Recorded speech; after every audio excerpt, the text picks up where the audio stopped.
serve a great God. My cardiologist, when he looked at my charts, the word that he used was remarkable, and that's because I serve a remarkable God.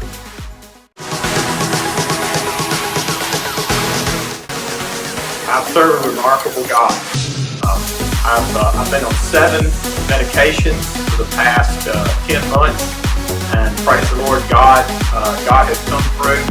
Just yesterday, my doctors took me off of 5 medications, 2 heart medications, and I'm completely free of any diabetic medications. I serve a great God. My cardiologist, when he looked at my charts, the word that he used was remarkable, and that's because I serve a remarkable God.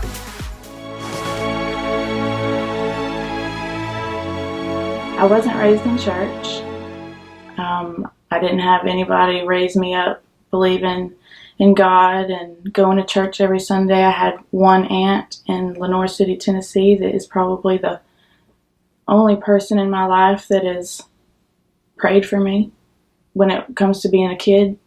She, instead of a praying mom, I had a praying aunt. My father and my mother split up whenever I was born. I didn't meet him till later on in life when I was probably about 15.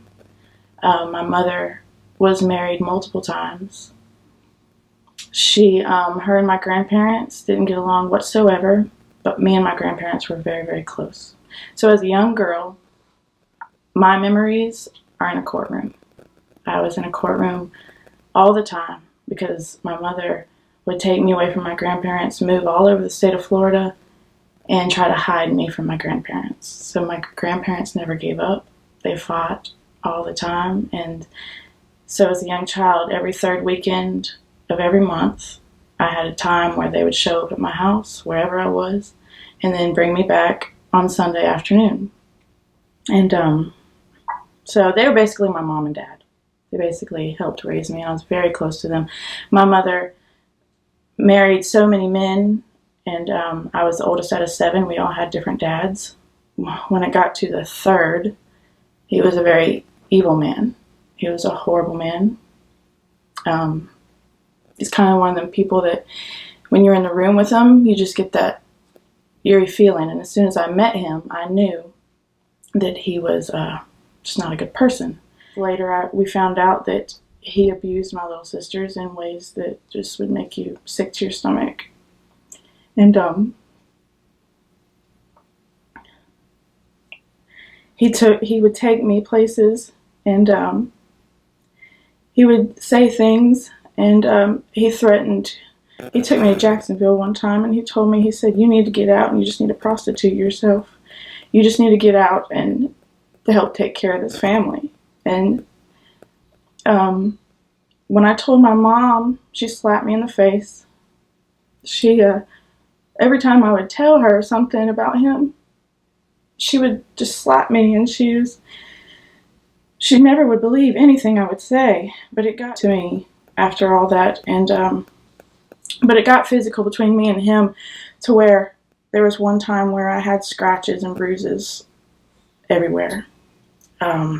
I picked up the phone and I called what you guys called DCF. I called HRS, is what they called it in Florida, and I told them to come get me out of this house, because it just got very violent.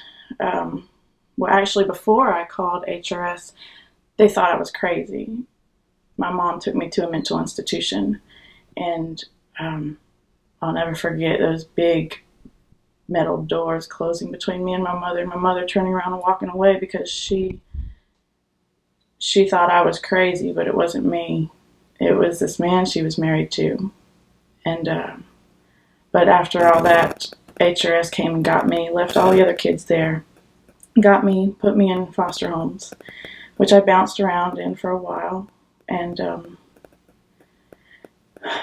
they weren't good foster homes. They weren't very good at all. And I would have visitations with my mother, and there was times where they had to lock me in a room at the state office because this man that she was married to would chase me down the hallway. And there was all women working there, so they had to lock me in a room and call the cops to get him off the premises. After that, my mother never came back.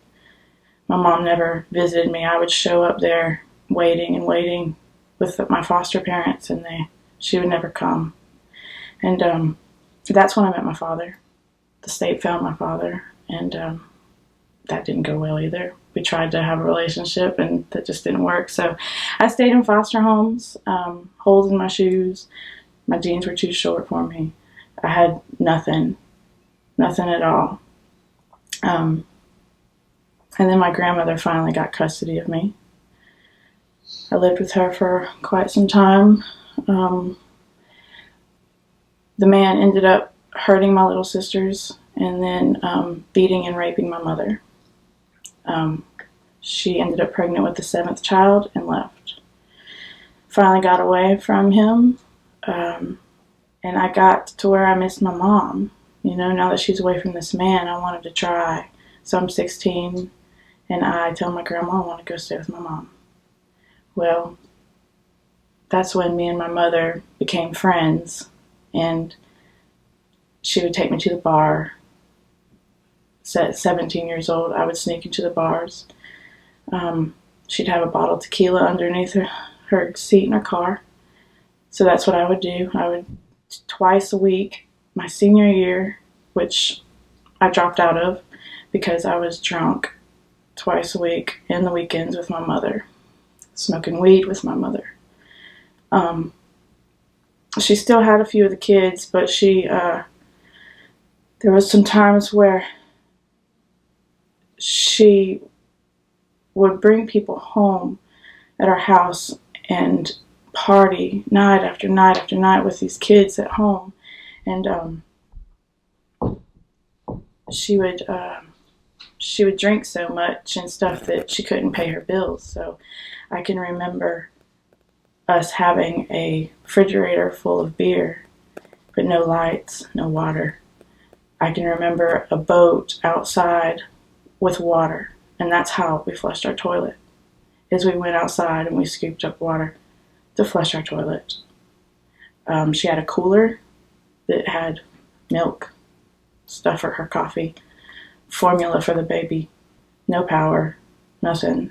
And then there was a time where she actually got put in jail. No, she actually went away for a weekend and left the kids there. And left the kids there with no power. Went and partied for a weekend, and that's when HRS came and took the rest of them away, because they were I was 17, I was staying here and there with friends, I was just hanging out, you know, but she had 3 kids still at home, and when she went to party, they turned off the power, and they came and got the kids, because they had no food, they had nothing. We were plugging up a microwave into the next door neighbor's light pole to warm up a can of green beans. While she was off partying and stuff. But when they got taken away, she got put in jail after that. No power. My brother, which he had cerebral palsy, he was 16, so he didn't get taken away. He didn't walk or anything, but he was left there with no power. So I would go over there, and I remember being so hungry. We were both so hungry. We would warm up cans of food. That's all we would eat, is cans of food. She got out of jail. She lost all of her kids. She continued to go to the bars, and I continued to go with her and party and just drank all the time. And then she became my best friend even after the kids got taken away. We smoked weed together. We drank together. I dropped out of my senior year. I met a guy that I fell in love with, and I was basically living out of a trash bag. I had nothing. I just remember bouncing around people's houses and having a garbage bag full of my clothes. And me and him, it just wasn't working, so I called my aunt and I moved to Tennessee. Found out I was pregnant. So I came back, and it still didn't work between me and him, but my mother was still on her drinking spree and partying and living crazy. So I bounced around again, being pregnant, 2 months pregnant, bounced around at friends' houses, my black garbage bag of clothes. And he died of an overdose when I was pregnant with my first kid. So that was a huge reality check for me after everything that I went through. A horrible, horrible childhood. And then my first child, the dad, was found in his living room floor. I don't know. I had no mom, I had no dad. I had no boyfriend, husband, baby's dad. It's just gonna be me and this new little baby. So, and then I got with my first husband, and that turned into a smoking weed every day, taking pills every day, tripping on acid every weekend. We did a lot of drugs, and because it made me forget about everything. It made me just let everything, I didn't care anymore because I was so hurt. I was just trying to find that feeling. I was missing something my whole life.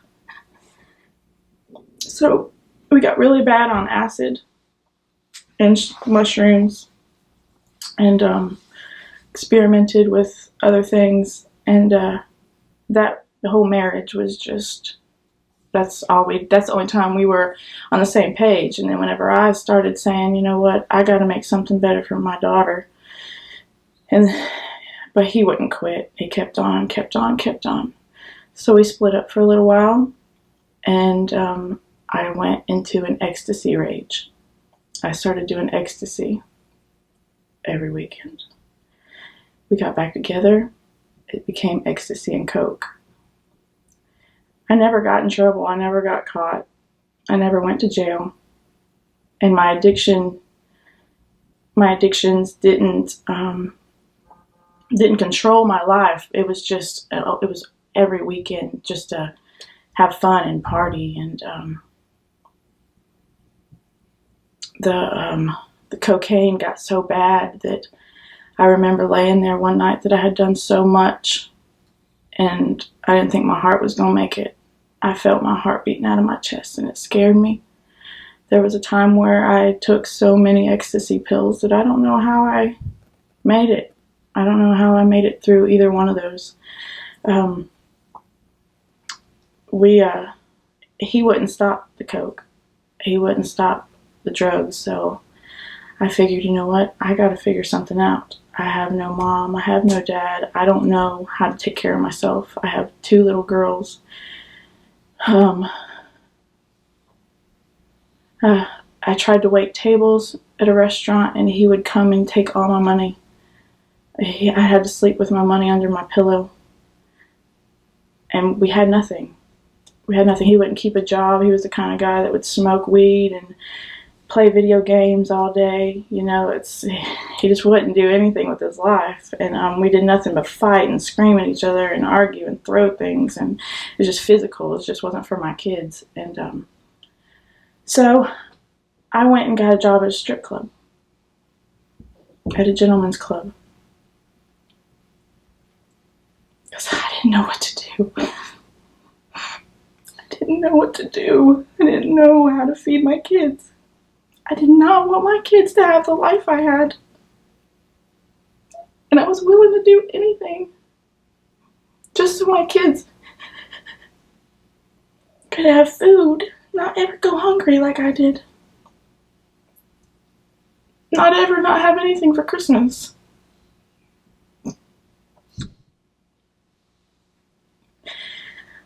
So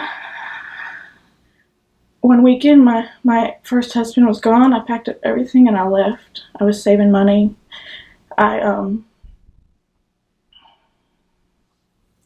Somehow, by the grace of God, he placed a man in front of me that I knew was genuine, was somebody It was somebody different. And I could tell that he was a different kind of person. And me and him dated while he was up here in Mississippi for 3 years. I have nobody to keep me there. I just said, why not? Why not? Let's just try it, you know? So I packed up me and my girls and we moved up here. And, you know, a lot of people know about my husband's addiction. So the first year of our marriage was rough. I didn't really know how bad it was until I got up here. And then, you know, he got in trouble and he started coming to the class here and got saved. And that's kind of where our relationship, our marriage started blossoming into to where it was surrounded by God more, because I never knew that life. And but I knew something was missing my whole life. And when we started coming to church here, things started changing. And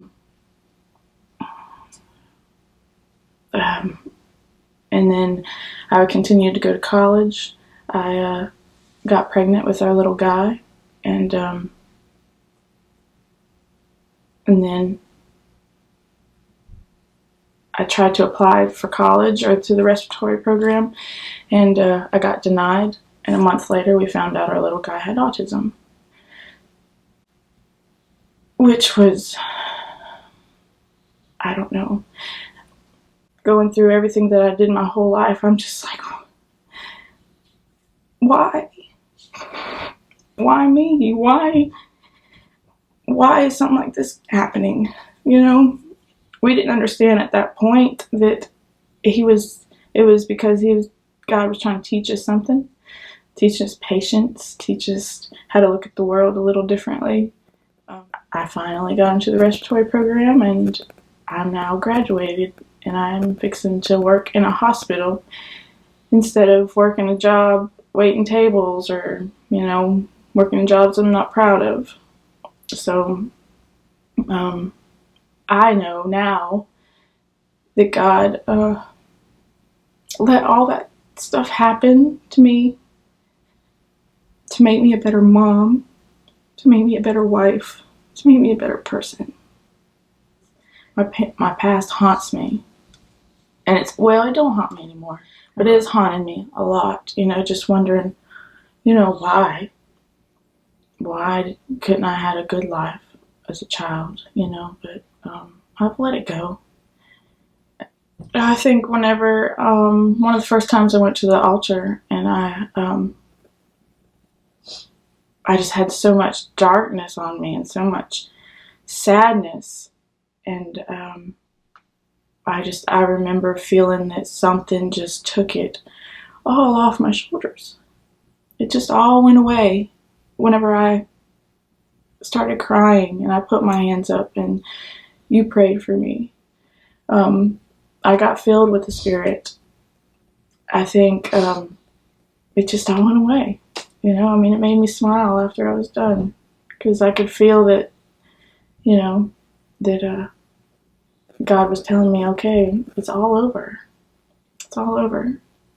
And I think that has a lot to do with me and my husband getting into church. You know, we're not here all the time. You know, we know we need to be here more, you know. But even just being involved in a church has just helped us see that, you know, that God's not going to turn his back on us. Right. You know, maybe back then, instead of turning to drugs, and if I would have had somebody steer me in a way of going to church, I think a lot of stuff wouldn't have happened, you know. But I just didn't know how to do it. I didn't know, you know, I didn't know what to do. I mean, my aunt tried to help me from Tennessee, you know, but it was hard. If I would have lived with her, I would have been in church all the time. And you know, I'm not perfect, but I'm still learning. I'm still learning. And we owe it all to God. Yes, I mean, sir. it's to God be the glory for erasing our past and giving us a brighter future. Mm-hmm. Yeah. To God be the glory. You know, we still have our struggles when it comes to William. You know, it's hard to it's hard to have our own little boy not speak to us, Sure. you know, not enjoy things that we enjoy and understand, you know, because he's in his own little world. He's doing so much better, but it's still heartbreaking and hard. But we know that, you know, God's got a plan and he knows what he's doing.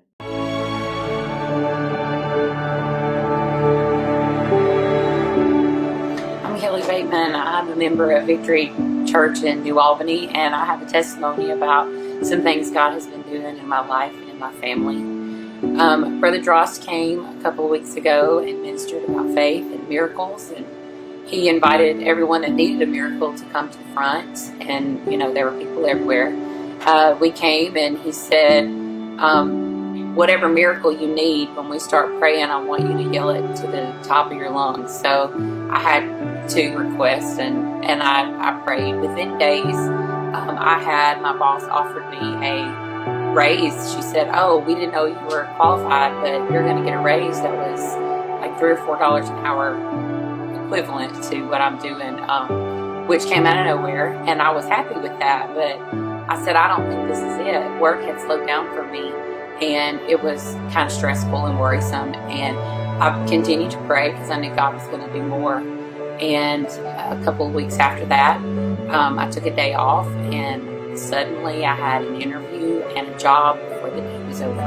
Better pay, better benefits, even a bonus. I thank God for the things that he's done in my life, and I know he's going to continue to bless my family.